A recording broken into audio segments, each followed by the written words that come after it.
You know, life is rather unpredictable. Just when you think you've got everything figured out, that all your plans are coming together, the unexpected happens. Doctor gives you a bad report. You don't get into your dream school even though your grades and your test scores are high.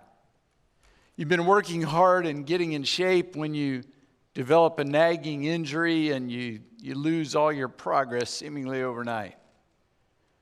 The sale of your house falls through again and you're stuck with 2 house payments. Some of you have been there. Your ex decides to play dirty in an attempt to keep you from visitation or custody. Looks like their lies and manipulations will work.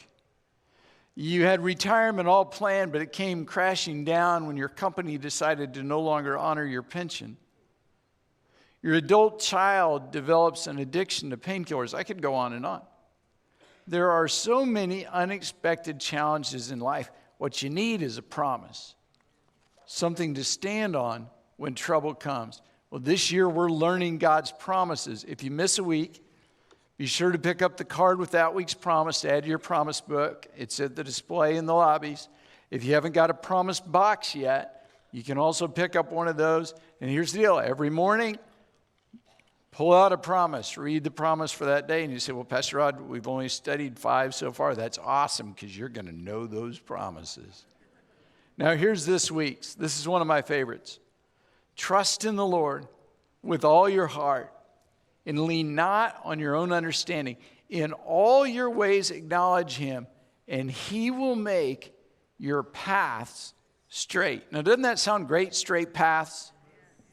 In Hebrew, the word used for straight there means more than guidance. It's God removing obstacles and making a smooth path for you to get towards the goal.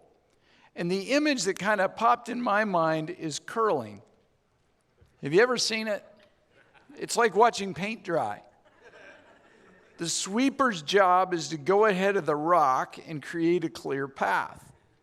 It's fascinating to watch. Last rock.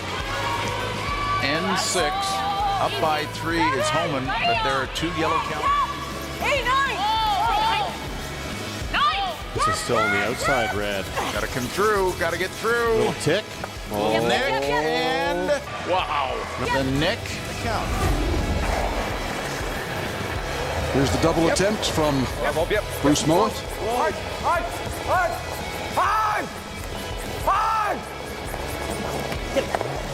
Gonna get it. Go. Nicely done. Get out. Just throws those so technically sound. Okay, maybe it's not that fascinating. I'm not even sure that qualifies as a sport. We'll talk about that another day. But it's a great image how the Lord goes before you, smoothing the path, bringing you to the goal.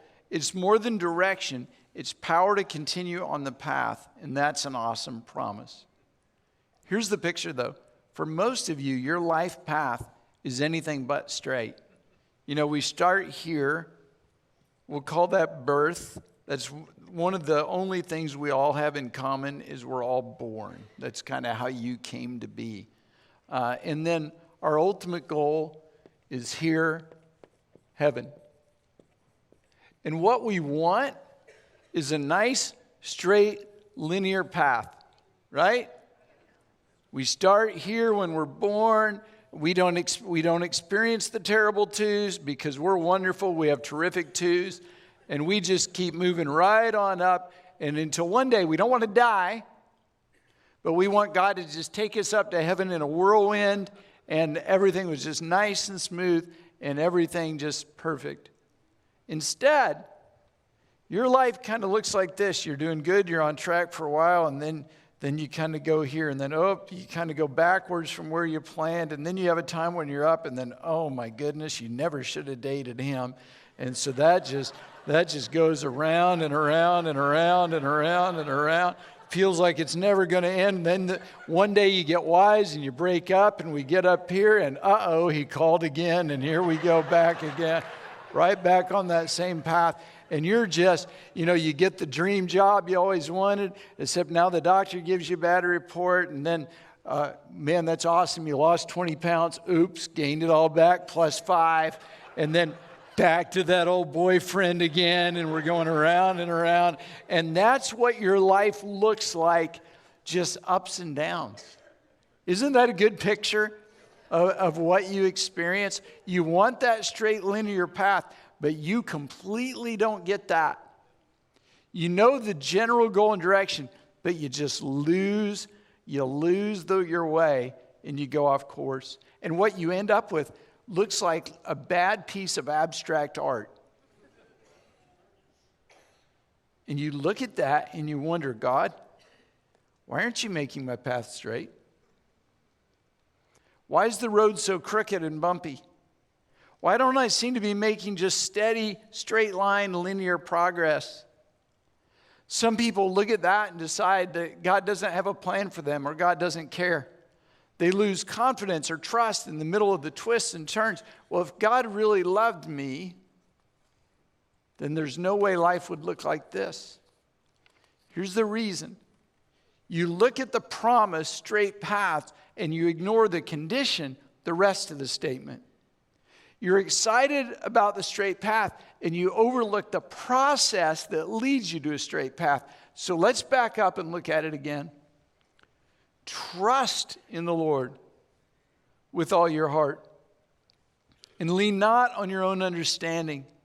In all your ways acknowledge him and he will make your path straight. The dictionary definition of trust is confident expectation of something, reliance on the integrity, strength, and ability of a person or thing. Confidence, a person or thing on which one relies. How many people do you 100% trust without doubt or question? I mean, if they say it, you believe it every time. It's a short list, isn't it? There's an erosion of trust in our society. We trust fewer people less often. And in some ways, that skepticism is valid. It seems every month a company's in the news and busted for false claims. Maybe you remember when Kellogg's said eating Rice Krispies improved kids' immunity. They couldn't prove it. Kellogg's agreed to pay $2.5 million to affected consumers and donate $2.5 million worth of product to charity. New Balance said wearing their shoes would help you burn calories. They left out one tiny part: you have to exercise in those shoes. They paid a $2.3 million settlement. Olay Cosmetics retouched a model's face on an ad for a product that said it would reduce wrinkles. So it's not the product that reduces wrinkles, it's Photoshop reduces wrinkles, which we all knew that. When the truth came out, they just explained that post-production techniques were standard operating procedure. Snapchat claimed all the pictures you took on its platform disappeared after a certain time. Later we found out they stored user data. And hackers were able to build a database of 4.6 million usernames and phone numbers. Volkswagen cheated on their emissions tests and lied to consumers. They recalled millions of cars, bought some of them back. It cost them billions of dollars. Some of you remember cigarette ads that claimed smoking was good for everything from weight loss to reducing coughs. I could go on and on. You don't know who to trust, so you don't trust at all. And I worry that the disappearance of trust in people, companies, government, and media carries over to our God concept. If people let you down, do you expect God to let you down? Can you have confident expectation that God will come through? Can you totally rely on him? Can you trust God? When things are going good, when you're healthy, happy, and whole, trust is easy. The true test of trust is when things don't go your way. Trust is built on history. Every time I do what I say, every time I come through for you, you trust me a little more, and over time you decide, I trust Rod. His word's good. He's proven himself to me. I trust him. Trust is built over time with consistency. To keep trusting in hard times, you have to change your focus. Instead of focusing on your present, focus on God's history. What has God done for you in the past? What has God done for others? When you focus on God's history, that creates faith and trust for your future. Trust in the Lord. Trust is just 5 easy letters. Easy to write, easy to say, hard to do. If you've been hurt or betrayed, you know how hard it is to trust again. But you can trust the Lord. Some of you want to see proof in order to trust God, which makes it not trust. Trust is belief plus confidence. Trust is believing God is working even when you can't see it. There's a great old preacher years ago, a guy named S.M. Lockridge, and he wrote and preached these words about trust. He's the one who made us. It is He who made us and not ourselves. The heavens declare the glory of God. The firmament shows His handiwork. No means of measure can define His limitless love. No far-seeing telescope can bring into visibility the coastline of His shoreless supply. I'm telling you today, you can trust Him. No barrier can hinder Him from pouring out His blessing. He's enduringly strong. He's entirely sincere. He's eternally steadfast. He's immortally graceful. He's imperially powerful. He's impartially merciful. He is God's Son. He is the sinner's Savior. I'm trying to tell you, church, you can trust Him. He doesn't have to call for help, and you can't confuse Him. He doesn't need you. He doesn't need me. He stands alone in the solitude of Himself. He's unparalleled. He's unprecedented. He's supreme. He's preeminent. He's the miracle of the ages. I'm trying to tell you, you can trust Him. He can satisfy all your needs. He supplies strength for the weak. He's available for the tempted and the tried. He sympathizes and He sees. He guards and He guides. He heals the sick. He changes the leper. He forgives sinners. He discharges debtors. He delivers captives. He blesses the young. He regards the aged. He rewards the diligent. He beautifies the meek. Can you get this? I'm trying to tell you, you can trust Him. He's the key to knowledge. He's the wellspring of wisdom. He's the doorway of deliverance. He's the pathway of peace. He's the roadway to righteousness. He's the highway of holiness. He's the gateway to glory. You can trust Him. He's the master of the mighty. He's the captain of the courageous. He's the head of heroes. He's the leader of legislators. He's the overseer of the overcomers. He's the governor of the governors. He's the Prince of Peace, the King of kings, the Lord of lords. You can trust Him. You can't outlive Him, and you can't live without Him. Pilate couldn't find any fault in Him. Herod couldn't kill Him. Death couldn't handle Him. Thank God the grave couldn't hold Him. There was no one before Him. There will be no one after Him. He had no predecessor. He'll have no successor. You can't impeach Him, and He's not going to resign. You can trust Him. He's an awesome God. He's the Alpha, the Omega, the beginning and the end. He's the giver of life. He's the joy in every sorrow. He's the light in every darkness. He's the peace that passes understanding. He's the giver of every good and perfect gift. There's no God before Him. There will be no God after Him. We can walk out of this church today knowing that God is trustworthy. You can trust Him. Trust in the Lord with all your heart, and lean not on your own understanding. In all your ways acknowledge Him. He'll make your path straight. Now I want to read that verse again, and I want to put the emphasis in a slightly different place. And I think this might help you see why your paths are crooked and confusing. Trust in the Lord with all your heart, and lean not on your own understanding. In all your ways, acknowledge Him, and He will make your path straight. When we say all, what we mean is most. We hold back what we want to keep, and we give only what we have to. We give some and pretend we're giving all. All, God can't really mean all, because all is too extreme. But the promise says, trust him with all your heart. And in all your ways, acknowledge him. The Message says it this way: listen for God's voice in everything you do. Everywhere you go, trust with all your heart. In all your ways, acknowledge him. Listen for him in everything you do, everywhere we go. I think the reason we don't experience straight paths is because we don't make an all commitment. We trust God with some of our heart. We acknowledge God in some of our ways. We don't do all very well.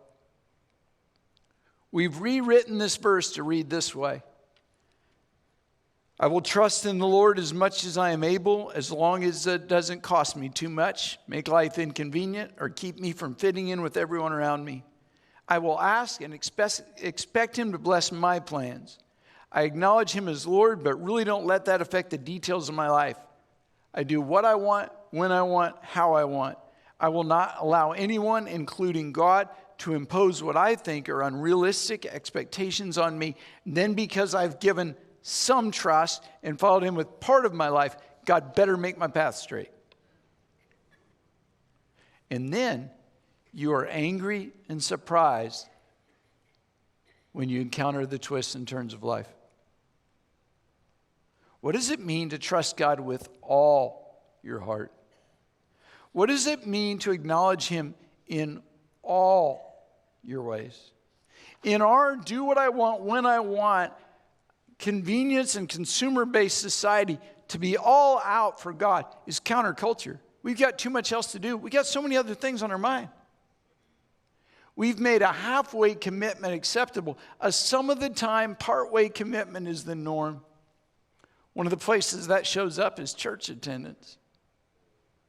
The trends are disturbing. People are giving less and less of their time to God and the church. The average church person who considers themselves a regular attender now attends about 1 out of every 3 weeks. If you miss 2 out of every 3 soccer practice, guess what? You'd be off the team. If you miss 2 out of every 3 dance classes, you won't be in the show. You show up because you don't want to miss the reward. But when it comes to church, it's different. And I wonder if attending one service, 1 out of every 3 weeks, is an all-in commitment. I wonder if that's a commitment on any level. I'm concerned, not because there's a magic amount of church attendance that makes you good or saved, but because we're less committed than ever before. I'm worried that people who are trying to be lifelong followers of Jesus are not even giving it an hour a week in pursuit of that goal. I'm concerned that as evil in our world increases, we are responding by lowering our commitment level. Doesn't make sense. Since the enemy's fighting the church, let's spend less time. Let's lower the bar. Let's drop our commitment. Let's fight a more difficult battle by easing up. Maybe if we lower our commitment level, maybe if we give God less, he'll help us more. I'm trying to figure out how that relates to trust in the Lord with all your heart and lean not on your own understanding. In all your ways, acknowledge him, and he will make your path straight. We're not the only church struggling with this. It's a creeping crisis in our culture. I read about one church who decided to address it head on. They sent a letter to the entire membership and said, if you're not going to attend regularly, not going to give, find another church. We're going to be committed and serve God with our whole heart. Our church may be smaller, but it will be stronger. Now, I'm not ready to send that letter. I understand we're at different points of the journey, but I am determined we are not going to be a passive group of half-committed, low-energy, part-way, convenient Christians. I'm going to call and challenge and push you to a higher level, even if that makes you uncomfortable. Why? Because I want to build a faith in you and a faith in this church that's capable of withstanding difficult times. Wishy-washy, half-hearted, low-committed, part-time followers aren't going to survive hard times. Just doing business as usual isn't good enough. Satan's up to his game. We better up ours. What does it mean to trust God with all your heart? Well, the next verse answers part of that question. Lean not on your own understanding. The Message says it this way: don't try to figure out everything on your own. You plot, plan, strategize, and scheme to make your path straight, but all your planning just makes the path more crooked and confusing. Trusting God with all your heart begins with the belief that His plan is better than your plan. His plan for your finances is better than your plan. You say, well, I can't afford to tithe. You can't afford not to tithe. His plan for relationships is better than your plan.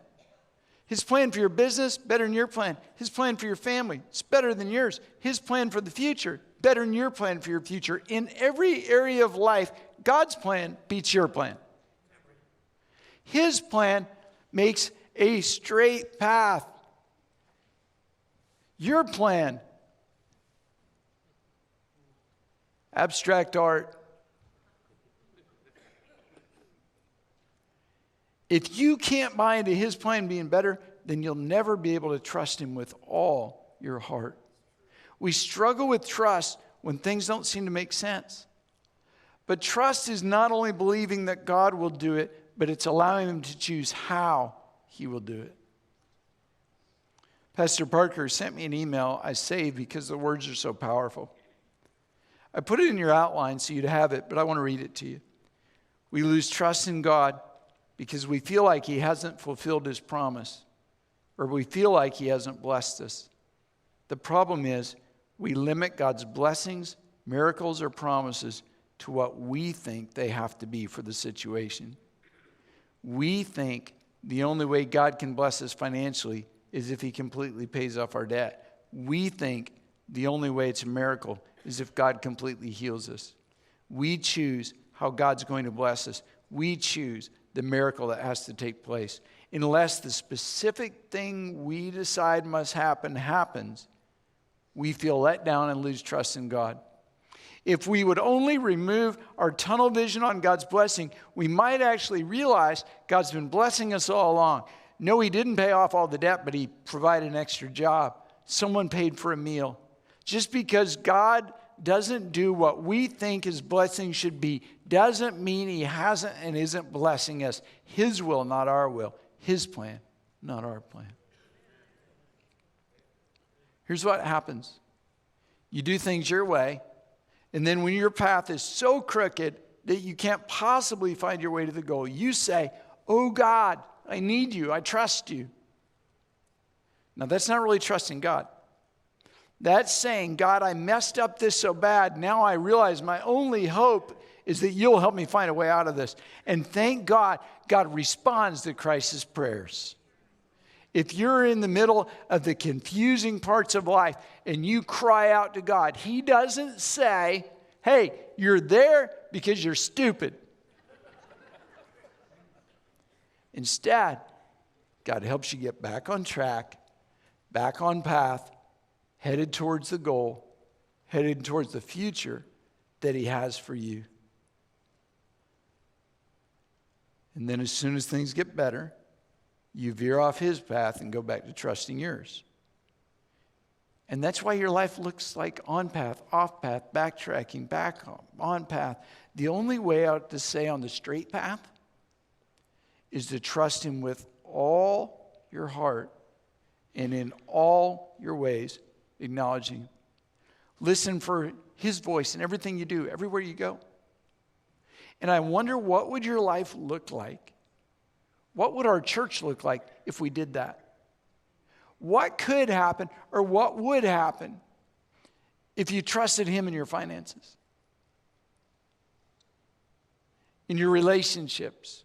What would happen if you listened for His voice and followed His plan in your conflicts with others? Well, I'll give you a clue. We wouldn't have conflicts with each other. What if you committed all to Him as far as being involved in church? Your job, your business, your school, your marriage, your parenting, your schedule. What would life look like?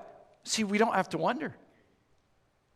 The Bible tells us your path would be straight, on track, on course, obstacles overcome, moving towards accomplishing God's objection for your life, able to move past distractions, able to withstand temptations and the selfish agendas of this world, difference maker, world changer, settled, direct. And you're saying, Rod, are you saying if I do that, I won't have any problems? That my life will be worry-free? No, I can't make that promise. Jesus said, in this world you will have trouble. Trouble's part of the deal. It will come. Instead, here's the picture. The picture is more like spiritual shock absorbers. When you trust in Him with all your heart, when you acknowledge Him in all your ways, He will give you the strength and power to stay on the straight path and to roll over the bumps and obstacles of life. On your own, they would throw you off track, back on that confusing path. But fully committed to Him all the way, He helps you stay on straight paths. That's how our brothers and sisters around the world who face persecution stay strong. Their way may not be easy, but it's straight. They are all in 100% committed, trusting God because He's all they have.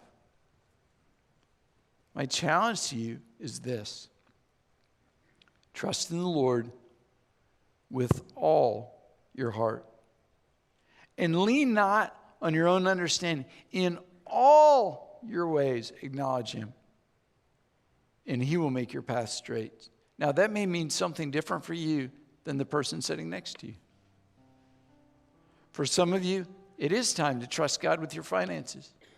You've had all these reasons why trusting Him doesn't make sense. So, of course, your finances are a tangled up mess. For some of you, it's your church involvement. We designed a year with your spiritual growth in mind. If you only come or listen once every 3 weeks, you're not going to grow. Now, I know, I hear it. Well, you don't have to go to church to be a Christian. Well, that's true. I have yet to meet a Christian who's making a difference while choosing isolation from other believers. For some of you, it's trusting God with your business. For others of you, it's your marriage or it's dating habits. For some of you, it's your plans, it's habits. Here's the promise: trust in the Lord with all your heart and lean not on your own understanding. In all your ways, acknowledge Him, and He will make your path straight. How many of you want straight paths? Trust in the Lord with all your heart and lean not on your own understanding. In all your ways, acknowledge Him, and He'll do that. He'll make your path straight. So what is all to you? What is the area of all that you need to commit to Him?